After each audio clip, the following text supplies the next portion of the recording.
Hello friends, welcome to my channel crack your competition with Anjali. Friends, आज के इस video में हम लोग 1 जनवरी 2022 यानी कि पिछले साल के ऑनलाइन एग्ज़ाम का हिंदी का पेपर सॉल्व करेंगे। तो चलिए फ्रेंड्स, वीडियो को शुरू करते हैं।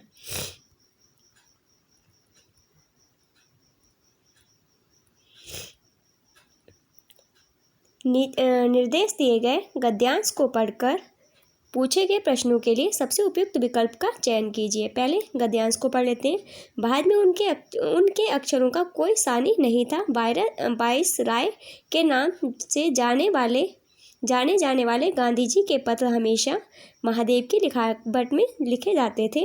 उन पत्रों को देख देख कर दिल्ली और शिमला में बैठे वायसराय लंबी सांस लेते रहते थे। भले ही उन दिनों ब्रिटिश सल्तनत काल पर कहीं सूरज न डूबता हो, लेकिन उस सल्तनत के छोटे बादशाह को भी गांधी जी के सेक्रेटरी के समान खुशनसीब कहाँ मिलता था।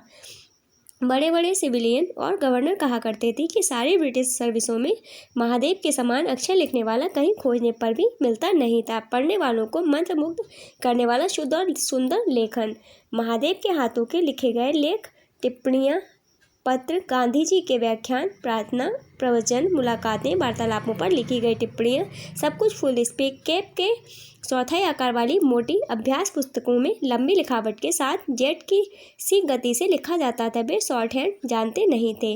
बड़े बड़े देशी विदेशी राजपुरुष, राजनीतिज्ञ, देश विदेश के अग्रगण्य समाचार पत्रों के प्रतिनिधि, अंतर्राष्ट्रीय संगठनों के संचालक, पादरी, ग्रंथकार आदि गांधी जी से मिलने आते थे। ये लोग खुद या इनके साथी संगी भी गांधी जी के साथ बातचीत को शॉर्ट हैंड में लिखा करते थे। फ्रेंड्स, इस गद्यांश से बहुत 2-4 क्वेश्चंस पूछे गए हैं। चलिए क्वेश्चंस को पढ़ लेते हैं और उसके आंसर्स को फटाफट से कर लेंगे। भारत में उनके अक्षरों का कोई सानी नहीं था, बाकी में रेखांकित अंश का भाव है। तो इसका राइट आंसर हो जाएगा ऑप्शन नंबर 3, अक्षर बहुत सुंदर थे। बाद में उनके अक्षरों का कोई सानी नहीं था, बाकी में जो रेखांकित शब्द है सानी नहीं था। तो इसका जो अर्थ है अक्षर बहुत सुंदर थे। नेक्स्ट क्वेश्चन है क्वेश्चन नंबर 92, शॉर्ट हैंड है। तो उत्तर हो जाएगा इसका लिखने की एक शैली। शॉर्ट हैंड क्या है? लिखने की एक शैली। नेक्स्ट क्वेश्चन है 93 नंबर, राजपुरुष में समास है। तो इसका राइट आंसर हो जाएगा ऑप्शन नंबर 4, तत्पुरुष समास। राजपुरुष में समास कौन सा है? तत्पुरुष समास। राजपुरुष का जो समास विग्रह होता है वो क्या होता है? राजा का पुत्र। तो राजा का पुत्र, जहाँ पर का, की, के आदि जो होते हैं वहाँ पर तत्पुरुष समास होता है। नेक्स्ट क्वेश्चन है 94 नंबर, गांधी जी की बातचीत को शॉर्ट हैंड में क्यों लिखा जाता होगा? तो इसका राइट आंसर हो जाएगा ऑप्शन नंबर 2, सभी जरूरी बातें नोट करने के लिए। गांधी जी की बातचीत को शॉर्ट हैंड में क्यों लिखा जाता होगा? सभी जरूरी बातें नोट करने के लिए लिखा जाता होगा। नेक्स्ट क्वेश्चन है क्वेश्चन नंबर 95, लेखक में प्रत्यय है। तो इसका राइट आंसर हो जाएगा ऑप्शन 1 और 2 दोनों हो जाएंगे इसके राइट ऑप्शन, क्योंकि ऑप्शन 1 और 3 इन दोनों में ही अक दिया हुआ है। लेखक में प्रत्यय कौन सा लगा हुआ है? अक लगा हुआ है। तो इसके दोनों ही आंसर आपके ऑप्शन ठीक हो जाएंगे। नेक्स्ट क्वेश्चन है 96 नंबर, भारत में उनके अक्षरों का कोई सानी नहीं था, बाकी में उनके सर्वनाम का प्रयोग किसके लिए हुआ है? तो इसका राइट आंसर हो जाएगा ऑप्शन 2, महादेव जी के लिए। सर्वनाम बाकी में उनके सर्वनाम जो लिखा हुआ है उसका प्रयोग किसके लिए हुआ है? महादेव जी के लिए हुआ है। नेक्स्ट क्वेश्चन है 97 नंबर, गद्यांश के आधार पर कहा जा सकता है कि गांधी जी केवल लिखने में विश्वास रखते थे, गांधी जी केवल बातचीत में विश्वास रखते थे, गांधी जी को लिखने का शौक था, या गांधी जी की बातों को लोग सम्मान करते थे? तो इसका राइट आंसर हो जाएगा ऑप्शन नंबर 4, गांधी जी की बातों का लोग सम्मान करते थे। नेक्स्ट क्वेश्चन है, गांधी जी के सेक्रेटरी के समान खुशनसीब कहाँ मिलना था? बाकी में रेखांकित अंश से तात्पर्य है। रेखांकित अंश कौन सा है? खुशनसीब। तो खुशनसीब जो सब वाक्य है, अंश है, इससे क्या तात्पर्य है? बहुत सौभाग्यशाली, सुंदर अक्षर लिखने वाला, विस्तार से लिखने वाला है, बहुत खुशमिजाज व्यक्ति। तो इसका राइट आंसर है ऑप्शन नंबर 2, सुंदर अक्षर लिखने वाला। नेक्स्ट क्वेश्चन है गद्यांश में जेट की सी गति से लिखा जाता था। यहाँ जेट की सी गति से क्या आशय है, तो इसका आशय है बहुत तीव्र गति से। ऑप्शन नंबर 1 इसका सही हो जाएगा, बहुत तीव्र गति से।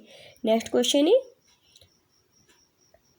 इसमें पद्यांश है दिया हुआ, इसको पढ़कर आंसर देने हैं। पद्यांश को पढ़ लेते हैं पहले। सम्मुख फैला अगर ध्येय पद, प्रगति चिरंतर कैसा इतियव, सुस्मित हर्षित कैसा श्रम श्लत, असफल सफल समान मनोरथ, सब कुछ देकर कुछ ना मांगते, पावस बनकर ढलना होगा, कदम मिलाकर चलना होगा, कुछ कांटों से सुसज्जित जीवन, प्रखर प्यार से वंचित यौवन, नीरवता से मुखरित मधुवन, परहित अर्पित अपना तन मन, जीवन को शत शत आहुति में जलना होगा, गलना होगा, कदम मिलाकर चलना होगा। ये हमारा पद्यांश दिया हुआ है और इससे कुछ क्वेश्चंस दिए हुए हैं। चलिए पढ़ लेते हैं क्वेश्चंस को। क्वेश्चन नंबर 100 है, कविता में डैश अपना जीवन अर्पित करने की बात की गई है। कांटों से भरे जीवन के निरंतर प्रगति के लिए, दूसरों के कल्याण के लिए, जीवन से मुश्किलें समाप्त करने के लिए। तो इसका राइट आंसर ऑप्शन नंबर 3 हो जाएगा, दूसरों के कल्याण के लिए। कविता में दूसरों के कल्याण के लिए अपना जीवन अर्पित करने की बात कही गई है। नेक्स्ट क्वेश्चन है क्वेश्चन नंबर 101, कठिनाइयों के लिए कविता में किस शब्द का प्रयोग किया गया है। तो इसका राइट आंसर हो जाएगा ऑप्शन नंबर 1 कांटे का। कठिनाइयों के लिए कांटे का प्रयोग किया गया है।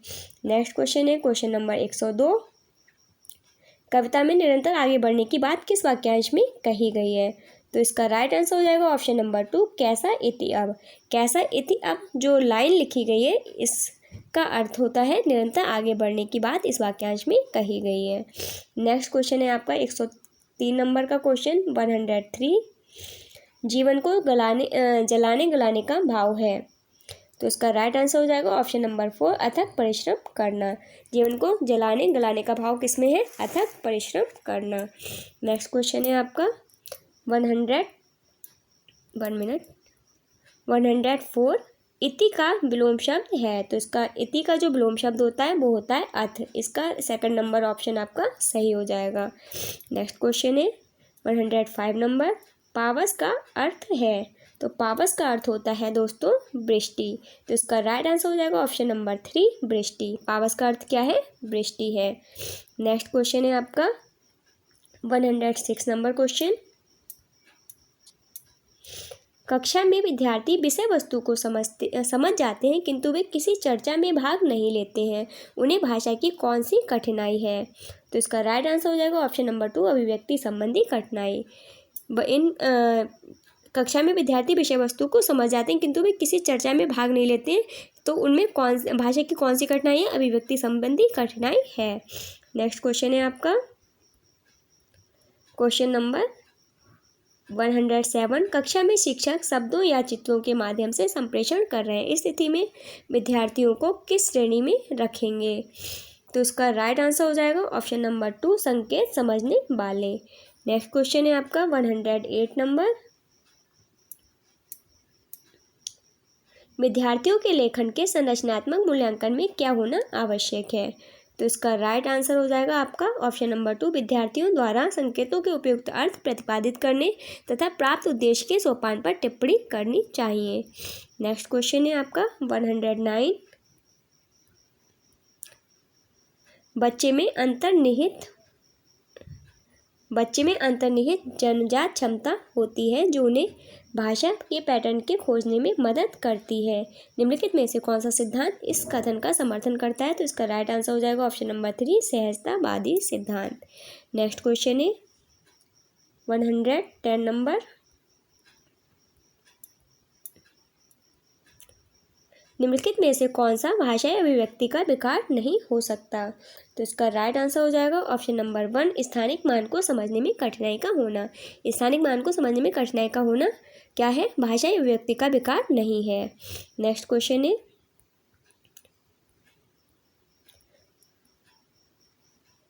भाषाई घटक तथा सूची 1 भाषाई घटक तथा सूची 2 भाषाई घटकों की व्याख्या का सही मिलान कीजिए। तो इसका जो सही मिलान करना है, पहला है ध्वनि विज्ञान। तो ध्वनि विज्ञान का जो हो जाएगा उसका हो जाएगा ऑप्शन नंबर बी, ध्वन्यात्मक भाषण के क्रम तथा संरचना के नियमों को संदर्भित करता है। और इसका जो 1 मिनट थोड़ा सा शॉर्ट कर देती हूँ, आपको समझ दिख जाएगा पूरा का पूरा। पहला वाला ध्वनि विज्ञान का हो जाएगा ध्वन्यात्मक, अर्थ विज्ञान का हो जाएगा संप्रत्ययों के प्रस्तुतिकरण में शब्द तथा शब्दों के समायोजन को रेखांकित करता है, और शब्द संरचना का हो जाएगा वाक्यों के बनाने में शब्दों के प्रयोग के नियमों को बताता है। और इसका जो सॉरी फ्रेंड्स 1 मिनट, ध्वनि विज्ञान का आपका बी हो जाएगा, अर्थ विज्ञान का आपका सी हो जाएगा, और वाक्य विन्यास का हो जाएगा ये वाला, तीसरे का हो जाएगा आपका डी वाला, वाक्यों को बनाने में शब्दों के प्रयोग को के नियमों को बताना।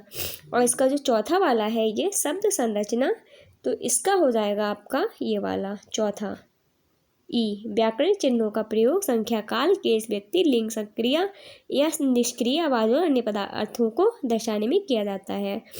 तो इसका जो राइट आंसर हो जाएगा आपका वो हो जाएगा पहले में दूसरा, दूसरे में तीसरा, तीसरे में डी, ये वाला पहला नंबर का हो जाएगा। फर्स्ट में वी, सेकंड में सी, थर्ड में डी और फोर्थ में ई। नेक्स्ट क्वेश्चन है आपका क्वेश्चन नंबर 112। एक 1.5 से 2.5 वर्ष के बच्चे के बीच की शब्दावली जब 200 से 250 शब्दों और 2 शब्दों के उच्चारण तक पहुंचती है तब इसे क्या कहा जाता है? तो इसे कहा जाता है टेलीग्राफिक भाषा। नेक्स्ट क्वेश्चन है 113 नंबर, निम्नलिखित में से कौन सा एक भाषा के विकास को बढ़ावा नहीं देता है? तो इसका राइट आंसर हो जाएगा ऑप्शन नंबर 3। ऑप्शन नंबर 4 सामाजिक वर्गीकरण हेतु भाषा का प्रयोग करना। निम्न में से कौन सा एक भाषा के विकास को बढ़ावा नहीं देता है? सामाजिक वर्गीकरण हेतु भाषा का प्रयोग करना। नेक्स्ट क्वेश्चन है 114 नंबर, भाषा अधिगम अभ्यास और पुनर्वनन की सहायता से स्वतः स्फूर्त तरीके से होता है। यह सिद्धांत किनके द्वारा प्रतिपादित किया गया है? तो ये किया गया है व्यवहारवादियों के द्वारा। नेक्स्ट क्वेश्चन है आपका 115 नंबर, निम्नलिखित में से कौन सी एक गहन पठन की विशेषता मानी जाती है? प्रभावपूर्ण पढ़ने के लिए रुचिकर बड़ी बड़ी पाठ्य सामग्रियों को शामिल किया जाना चाहिए। सही ढंग से पढ़ने के लिए शिक्षक के इस मार्गदर्शन का अनुगमन करना चाहिए। गलत। सूचना को पता लगाने के लिए पाठ्य सामग्री को तीव्र गति से पढ़ना चाहिए। गलत। पाठ्य सामग्री का सारांश प्राप्त करने के लिए तीव्र गति से पढ़ना चाहिए। गलत। इसका जो राइट आंसर होगा आपका हो जाएगा ऑप्शन नंबर 1, प्रभावपूर्ण पढ़ने के लिए रुचिकर बड़ी बड़ी पाठ्य सामग्रियों को शामिल किया जाना चाहिए। नेक्स्ट क्वेश्चन है 116 नंबर, निम्नलिखित में से कौन सा गाह्य भाषा कौशल है? नई भाषा के प्रति समझ बनाने की योग्यता, बोलचाल की भाषा के प्रति समझ बनाने तथा अभिव्यक्ति करने की योग्यता। पहला नंबर गलत हो जाएगा, दूसरा नंबर सही है। तो बोलचाल की भाषा के प्रति समझ बनाने तथा व्यक्त करने की योग्यता क्या कहलाती है? गाह्य भाषा कौशल है। बोलचाल की भाषा जो सुनते तथा बोलते हैं के प्रति समझ बनाने की योग्यता, ये गलत है। द्वितीय भाषा के प्रति समझ बनाने की योग्यता, ये भी गलत है। आपका आंसर हो जाएगा ऑप्शन नंबर 2। नेक्स्ट क्वेश्चन है 117 नंबर, कक्षा में द्वितीय भाषा के शिक्षण के दौरान शिक्षक द्वारा बोधात्मकता के लिए सहारा देना में क्या सम्मिलित है? तो इसका राइट आंसर हो जाएगा ऑप्शन नंबर 1, चेष्टाएं करना तथा मुख्य भावों का प्रयोग करना। नेक्स्ट क्वेश्चन है 118 नंबर,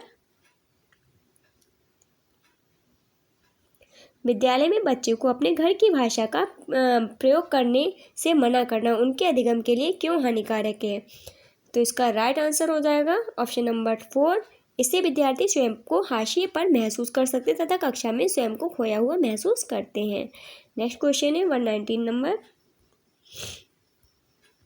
जब द्विभाषी और बहुभाषी लोग अपनी बहुभाषी और द्विभाषी दुनिया में प्रयुक्त भाषाओं का अर्थ समझने के लिए विविध प्रकार के तर्कमूलक तरीकों का प्रयोग करते हैं तब यह स्थिति कहलाती है। तो यह स्थिति क्या कहलाती है? यह स्थिति कहलाती है ऑप्शन नंबर 1, एक भाषा से दूसरी भाषा में चले जाना। इसका राइट आंसर हो जाएगा option number 1। Next and last question 120 number, किसे मातृभाषा पर आधारित बहुभाषिकता कहेंगे? शिक्षार्थी अपनी शिक्षा मातृभाषा में आरंभ करते हैं और इसमें और अधिक कम से कम 2 भाषाएं जोड़ते हैं, गलत। शिक्षार्थी अपनी विद्यालय शिक्षा मातृभाषा में आरंभ करते हैं तथा आगे जाकर अंग्रेजी तथा हिंदी पढ़ते हैं। यह आंसर आपका बिल्कुल सही हो जाएगा। तो इसका राइट आंसर हो जाएगा ऑप्शन नंबर 2। तीसरा चौथा भी गलत है। तो इसका आंसर आपका कौन सा हो जाएगा? Option number 2। मातृभाषा पर आधारित बहुभाषिकता किसे कहेंगे? शिक्षार्थी अपनी विद्यालय शिक्षा मातृभाषा में आरंभ करते हैं तथा आगे जाकर अंग्रेजी तथा हिंदी पढ़ते हैं। तो फ्रेंड्स, आपका हिंदी का ये जो पेपर है वो कंप्लीट हो चुका है। इसको आप ध्यान से पढ़ लीजिए, क्योंकि जो सीटेट का एग्ज़ाम आपका आने वाला है उसमें ये इनमें से क्वेश्चंस पूछे जा सकते हैं। इसी टाइप के क्वेश्चंस आपके एग्जाम में आने वाले हैं। फ्रेंड्स, आपको वीडियो कैसी लगी प्लीज़ कमेंट बॉक्स में ज़रूर बताइएगा। यदि आपको वीडियो पसंद आई हो तो प्लीज़ वीडियो को लाइक एंड शेयर कीजिए। यदि आप चैनल पर नए हैं तो चैनल को सब्सक्राइब करके बेल आइकन को प्रेस कर लीजिए, ताकि मैं जब भी कोई भी वीडियो अपलोड करूँ तो उसका नोटिफिकेशन आपको सबसे पहले मिल सके। तो चलिए फ्रेंड्स, मिलते हैं नेक्स्ट वीडियो में। तब तक के लिए बाय बाय, टेक केयर।